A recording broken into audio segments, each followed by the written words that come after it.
Frustrated that your voicemail keeps deactivating? You're not alone.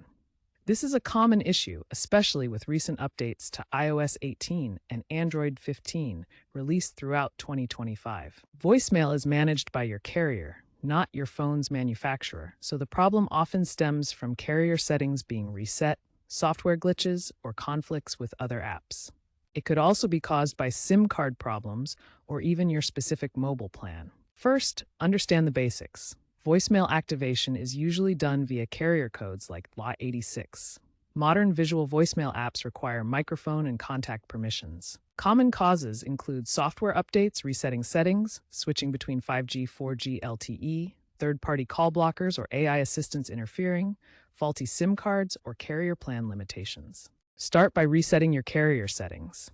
Dial codes like #7764723 for Verizon, or check your carrier's website for the specific code.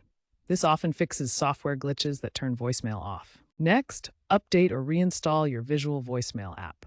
Go to your app store, check for updates, or reinstall if needed. Grant all necessary permissions like microphone access, and clear the app's cache and settings to resolve conflicts. Check your phone's settings to enable voicemail.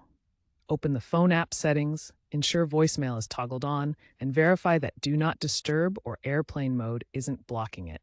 For iPhone users, reset network settings.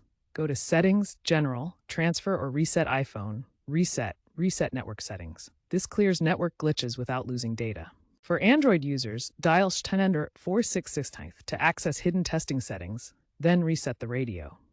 This can fix voicemail issues related to network connectivity. If you're on a prepaid plan, contact your carrier to ensure voicemail is enabled or temporarily upgrade your plan.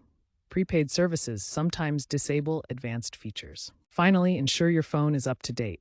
As of July 2025, carriers like AT&T have firmware updates that automatically re-enable voicemail for affected users. Check for and install any available updates.